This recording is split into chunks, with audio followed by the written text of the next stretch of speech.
आप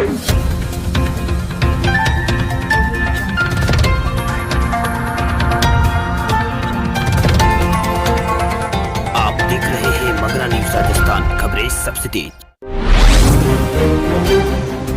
महाराष्ट्र में 30 नवंबर तक बढ़ाया गया लॉकडाउन। कोविड-19 के बढ़ते केसों को देखते हुए सरकार ने लिया है बड़ा फैसला। महाराष्ट्र सरकार ने राज्य में जारी लॉकडाउन को अगले 1 महीने के लिए बढ़ाने का लिए फैसला किया है। महाराष्ट्र में कोरोना वायरस के मरीजों की बढ़ती संख्या को देखते हुए सरकार ने 30 नवंबर तक लॉकडाउन को जारी रखने के आदेश यहाँ पर दे दिए हैं। जहाँ देश में कोरोना वायरस के मरीजों की संख्या रोज दिन यहाँ पर कमी देखी जा रही है, वहीं महाराष्ट्र में कोविड-19 के 1,30,000 से ज्यादा यहाँ पर एक्टिव केस है। वहीं ये एक्टिव केसों के साथ महाराष्ट्र टॉप पे बना हुआ है। इसके पहले अक्टूबर में महाराष्ट्र सरकार ने होटल, रेस्टोरेंट और बार को खोलने की अनुमति दी थी। हालांकि इनमें क्षमता का 50% लोग ही यहाँ पर आने की अनुमति दी गई है। वहीं स्कूल, कॉलेज और दूसरे शैक्षणिक संस्थान और कोचिंग संस्थान बंद रखे गए हैं। राज्य में मंगलवार को ही पश्चिमी रेलवे और सेंट्रल रेलवे की लोकल ट्रेनों को फिर से शुरू करने की यहाँ पर सलाह के साथ यहाँ पर पत्र लिखा गया है। अब महाराष्ट्र में ये लॉकडाउन यहाँ पर 30 नवंबर 2020 तक रहेगा। 1 महीने तक इन सभी पाबंदियों को महाराष्ट्र राज्य में लागू किया गया है। राजस्थान सरकार का बड़ा फैसला, 9वीं से 12वीं के छात्रों की फीस में की है 40% कटौती। राजस्थान सरकार के नए फैसले के मुताबिक छात्र उतनी ही फीस देंगे जितनी उनकी पढ़ाई होगी। अभिभावकों को बड़ी राहत देते हुए राजस्थान सरकार की गठित कमेटी ने 9वीं से लेकर 12वीं तक के छात्रों की फीस में 40% यहाँ पर कटौती की है। कमेटी ने तर्क दिया है कि सीबीएसई ने सिलेबस में 30% कटौती करने के बाद छात्रों की फीस में 30% कमी की है। वही राजस्थान बोर्ड ने भी 40% सिलेबस कम किया है, इसलिए उन्होंने फीस में 40% उनकी फीस को कम किया जा रहा है। वहीं निजी स्कूल एसोसिएशन वाली committee progressive association of school of Rajasthan ने कहा है कि ये फैसला सही नहीं है। हम लोग राज्य सरकार के इस फैसले के खिलाफ सुप्रीम कोर्ट जाएंगे। दरअसल कोरोना के समय में स्कूल बंद थे। बंद स्कूल के दौरान फीस की वसूली को लेकर कमेटी गठित की गई थी। उसने अपनी रिपोर्ट दे दी है। फिलहाल 9वीं से 12वीं तक के स्कूल खुल रहे हैं, इसलिए इनकी फीस को लेकर भी फैसला लिया गया है। माना जा रहा है कि नवंबर महीने से इन क्लासों के छात्रों की पढ़ाई शुरू हो जाएगी। राज्य सरकार ने फिलहाल 1 से लेकर 8वीं तक के छात्रों को यहाँ पर स्कूल आने के लिए कोई फैसला यहाँ पर नहीं लिया है, इसलिए उन क्लासों की फीस निर्धारण के बाद इन क्लासों की फीस का निर्धारण बाद में किया जाएगा। वही कमेटी ने यह भी तय किया है कि छात्रों से पिछले सत्र के आधार पर ही फीस ली जाएगी। 2020-21 के लिए किसी भी तरह की यूनिफॉर्म में बदलाव नहीं होगा। ट्यूशन फीस के अलावा लैब, स्पोर्ट्स, लाइब्रेरी, अन्य सभी सुविधा शुल्क के नाम पर पिछले दरवाजे से फीस नहीं बढ़ाई जा सकेगी। वही अभिभावकों को मासिक या त्रैमासिक फीस भरने की छूट होगी। वही निजी स्कूल के सामने फीस वसूलने के लिए ये शर्त है। वही कर्मचारियों और शिक्षकों को निर्धारित वेतन देंगे। वही कर्मचारी कोविड-19 किसी भी कर्मचारी की यहाँ पर कोविड-19 के कारण किसी भी कर्मचारी की छटनी नहीं करेगा। वही कमेटी ने ऑनलाइन पढ़ाई के लिए भी फीस तय कर दी है। स्कूल ऑफलाइन पढ़ाई के साथ साथ ऑनलाइन पढ़ाई की भी छात्र पढ़ाई करते रहेंगे और ऑनलाइन पढ़ाई करने वाले छात्र को 60% शुल्क देना पड़ेगा। दिल्ली की दिवाली में इस बार सिर्फ ग्रीन पटाखे। सरकार ने चलाया है विशेष अभियान। दिल्ली सरकार ने प्रदूषण के खिलाफ अभियान शुरू किया हुआ है। इस अभियान के तहत सरकार ने इस बार दिवाली को प्रदूषण मुक्त बनाने का फैसला किया है। राज्य सरकार ने दिवाली पर सिर्फ ग्रीन पटाखे के इस्तेमाल पर ही अनुमति दी है। वहीं लोगों में सिर्फ ग्रीन पटाखे ही जलाने और अन्य तरह के पटाखों पर रोक के लिए दिल्ली सरकार 3 नवंबर को विशेष अभियान चलाने जा रही है। दिल्ली के पर्यावरण मंत्री गोपाल राय ने बताया कि दिवाली के त्यौहार को देखते हुए सरकार 3 नवंबर से पटाखे विरोधी अभियान करेगी। इन्होंने कोविड-19 महामारी की स्थिति को गंभीरता पर विचार करते हुए लोगों से पटाखा नहीं जलाने का आग्रह यहाँ पर किया है। वहीं गोपाल राय ने कहा कि सुप्रीम कोर्ट के 2018 के आदेश के अनुसार इस दिवाली सिर्फ हरित पटाखे ही बनाए और बेचे और इस्तेमाल में किए जा सकेंगे। दिल्ली के पर्यावरण मंत्री ने कहा है कि सरकार 3 नवंबर से पटाखा विरोध अभियान शुरू करने जा रही है। इसके तहत दिल्ली प्रदूषण नियंत्रण समिति और शहर पुलिस के 11 विशेष दस्ते के पटाखे बनाने वाले यूनिट की जांच करेगी, ताकि यह सुनिश्चित किया जा सके कि कोई पुराना स्टॉक तो नहीं बेच रहा है। वहीं प्रदूषण पर कंट्रोल लगाने के लिए दिल्ली सरकार ने इन दिनों रेड लाइट ऑन ऑफ गाड़ी अभियान चलाया हुआ है। राजधानी की सभी 70 विधानसभा क्षेत्रों में यह अभियान चलाया जा रहा है। 2 नवंबर तक ये शहर के सभी 272 वार्ड तक पहुंच जाएगा। आपको बता दें कि दिल्ली में इस बार दिवाली से पहले हवा की क्वालिटी काफी खराब हो गई है। प्रदूषण को रोकने के लिए सरकार लगातार कदम उठा रही है। देश में पिछले 24 घंटों में सामने आए करीब 50,000 कोरोना के नए मामले। 517 लोगों की हुई है मौत। भारत में कोरोना का कहर लगातार जारी है। भारत में पिछले 24 घंटों में कोरोना वायरस महामारी से करीब 50,000 उस महामारी के नए मामले सामने आए हैं। वहीं 517 लोगों की मौत 24 घंटों में भारत में हुई है।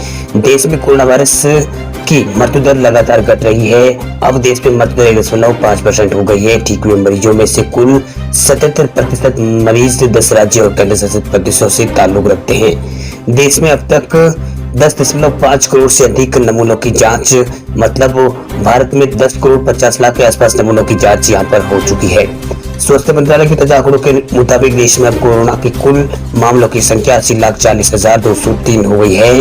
वहीं इनमें से 1,20,527 लोगों की मौत हो चुकी है। वहीं 73,15,989 लोग कोरोना से ठीक होकर घर भी जा चुके हैं। अभी देश में 6,30,787 लोगों का विभिन्न अस्पतालों में इलाज चल रहा है।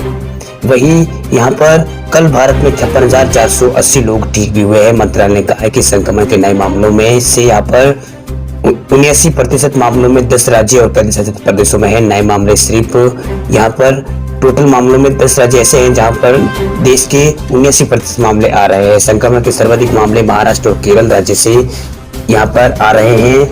वहीं दोनों राज्यों में हालांकि अभी 5-5 हजार से अधिक नए मामले सामने आ रहे हैं। जिन राज्यों में मामलों में वृद्धि हो रही है उनमें दिल्ली और पश्चिम बंगाल, कर्नाटक, आंध्र प्रदेश और तमिलनाडु राज्य शामिल है। वहीं केंद्रीय स्वास्थ्य मंत्रालय ने कहा है कि राज्यों और केंद्र शासित प्रदेशों के ठोस कदमों और रणनीति की वजह से भारत में प्रति 10 लाख की आबादी पर कोरोना वायरस संक्रमण और इससे होने वाली मौतों के सबसे कम मामले देश की सूची में लगातार बने हुए हैं। देश में प्रति 10 लाख की आबादी पर कोविड-19 के मामलों का वैश्विक आंकड़ा यहाँ पर 5,552 है। भारत में प्रति 10 लाख की आबादी पर यह आंकड़ा 5,590 है। वह अमेरिका, ब्राजील, फ्रांस और रूस और दक्षिण अफ्रीका में इसके मुकाबले काफी अधिक मामले हैं। भारत में प्रति 10 लाख की आबादी पर संबंधी मौतों का आंकड़ा 287 है, जो कि वैश्विक औसत से 148 से बहुत कम है। वोडाफोन आइडिया बना देश का सबसे तेज टेलीकॉम नेटवर्क। भारतीय टेलीकॉम कंपनी VI यानी वोडाफोन आइडिया भारत का सबसे तेज नेटवर्क बनकर उभरा है। ऐसा 2020 की तीसरी तिमाही के आंकड़े कह रहे हैं। नेटवर्क एनालिस्ट और स्पीड टेस्ट फॉर्म ओकला ने 2020 के थर्ड क्वार्टर का डाटा यहां पर जारी किया, जिसके मुताबिक VI यानी वोडाफोन आइडिया का एवरेज डाउनलोड स्पीड यहां पर 13.47 Mbps रहा है, जबकि एवरेज यहां पर अपलोड स्पीड वोडाफोन आइडिया की 6.19 Mbps रही है। वही रिपोर्ट के मुताबिक सबसे फास्ट नेटवर्क VI का, इसमें दूसरे स्थान पर VI के बाद में भारतीय एयरटेल का दूसरा स्थान है, जबकि रिलायंस जियो का इसमें तीसरा स्थान रहा है। एयरटेल की एवरेज स्पीड 13.58 Mbps रहा है, जबकि इसकी एवरेज स्पीड यहाँ पर अपलोड की स्पीड यहाँ पर 4.15 Mbps रही है, जबकि रिलायंस जियो की डाउनलोडिंग की स्पीड यहाँ पर 9.71 Mbps रही है। वही यहाँ इनकी रिलायंस जियो की अपलोडिंग स्पीड 3.41 Mbps रही है। बैंक के नियम बदले, अब कैश जमा कराने और खाते से निकालने पर भी लगेगा चार्ज।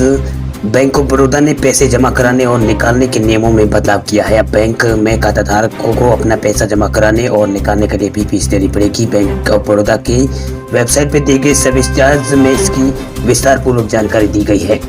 वही नए नियमों के मुताबिक अब तय सीमा से ज्यादा बैंकिंग करने पर खाताधारकों को अलग अलग शुल्क लगेगा।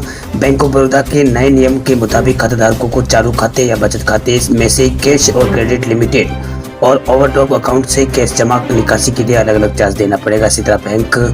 इसी तरह खाते के लिए चार्ज यहाँ पर अलग अलग होगा। वही बैंक ऑफ बड़ौदा के नियमों के मुताबिक लोन अकाउंट के लिए हर महीने 3 बार के बाद खाताधारक जितनी बार उसके खाते में पैसा निकालेगा उन्हें हर बार 150 रुपये का चार्ज के तौर पर भुगतान करना होगा। वही बचत खाते में 3 बार के बाद पैसा निकालने पर चौथी बार यहाँ पर 40 रुपये का सर्विस चार्ज यहाँ पर चार्ज देना होगा। बैंक ऑफ बड़ौदा के नए नियमों के मुताबिक खाताधारकों को खाते में जमा पैसा करने पर भी यहाँ पर चार्ज देना पड़ेगा। बैंक की सीसी और चालू और ओवरड्राफ्ट खातों के लिए खाताधारकों को एक दिन में 1 लाख रुपए की रकम बिना किसी शुल्क के वो जमा कर सकता है। वही 1 लाख से अधिक रकम जमा होने पर यहाँ पर 1,000 पर 1 रुपया चार्ज होगा, वो जो कि न्यूनतम 50 रुपये और अधिकतम यहाँ पर 20,000 रुपये के लिए यहाँ पर 20,000 रुपये शुल्क के तौर पर चुकाना होगा। वही बैंक के नए नियमों के मुताबिक 1 महीने में 3 बार से ज्यादा पैसा निकालने पर कोई शुल्क नहीं लगेगा। चौथी बार के बाद से हर बार यहाँ पर पैसे निकालने पर 150 रुपये चार्ज देना पड़ेगा। दिवाली धनतेरस से पहले सस्ता हुआ है सोना, आज फिर गिरे हैं दाम। सोने और चांदी के दामों में लगातार बदलाव देखने को मिल रहा है। दिवाली और धनतेरस के साथ साथ शादियों की सीजन की अब शुरुआत हो चुकी है। फेस्टिवल और वेडिंग सीजन में सोने की मांग बढ़ जाती है। सोने की मांग तेजी के साथ ही यहाँ पर कीमतों में भी यहाँ पर लगातार गिरावट दर्ज की गई है। पिछले कई दिनों से सोना चांदी की कीमतों में गिरावट आ रही है। ऐसे में सोने की खरीदारी करने में वाले लोगों के लिए एक अच्छा मौका है। वहीं सोने की कीमत में आज यहाँ पर बड़ी गिरावट आई है। आज सोने और चांदी की दोनों की कीमतों में कटौती देखी गई है। सराफा बाजारों में आज चांदी और सोने और चांदी दोनों सस्ते हुए हैं। आज 24 कैरेट सोने का भाव यहाँ पर दामों में यहाँ पर 279 रुपये प्रति 10 ग्राम की गिरावट दर्ज की गई है। वहीं चांदी के हाजिर भाव में भी यहाँ पर 1343 रुपये की बड़ी गिरावट दीपावली से पहले यहाँ पर देखी गई है। Indian Boolean and jewellers association की वेबसाइट पर जारी किए गए सोना चांदी के रेट पर अगर नजर डालें तो सोने और चांदी के हाजिर भाव में इस प्रकार जो रहे हैं। यहाँ पर 24 कैरेट वाले सोने की कीमत 279 रुपये की गिरावट के साथ सोना आज यहाँ पर 24 कैरेट सोने का भाव 50,710 रुपये प्रति 10 ग्राम पहुँच गया। वही 23 कैरेट वाले सोने की कीमत 50,507 रुपये प्रति 10 ग्राम पहुँच गया है। जबकि 22 कैरेट वाले सोने की कीमत 40,450 रुपये प्रति 10 ग्राम रहा। वही 18 कैरेट वाले सोने की कीमत 38,033 रुपये प्रति 10 ग्राम पर पहुँच गया है। वही आज चांदी की कीमतों में बड़ी गिरावट आई है। चांदी के दामों में आज बड़ी गिरावट देखी है। चांदी भी आज 1343 रुपये नीचे गिरी है। वही चांदी के दाम भी 61,430 रुपये से नीचे गिरकर ये 60,087 रुपये प्रति किलोग्राम पर पहुंच गया है। अगर MCX पर आज बात करें तो MCX पर आज सोने के वायदा कीमत पर नजर डालें तो सोने की कीमत यहाँ पर 49 रुपये की गिरावट इसमें आई है। 4 दिसंबर की डिलीवरी वाला सोने यहाँ पर गिरकर 50,411 रुपये प्रति 10 ग्राम पर पहुंच गया। वहीं फरवरी डिलीवरी वाला सोना यहाँ पर 50,545 रुपये पर ट्रेंड कर रहा है। खबरों की दुनिया में आइए हमारे साथ कहीं भी और कभी भी जुड़िए। हम मिलेंगे फेसबुक पर, हम दिखेंगे यूट्यूब पर, हमें फॉलो कीजिए ट्विटर पर। देश प्रदेश की ताजा तरीन खबरों के लिए मगरा न्यूज राजस्थान के यूट्यूब चैनल को सब्सक्राइब कीजिए और साथ में घंटी का निशान दबाइए।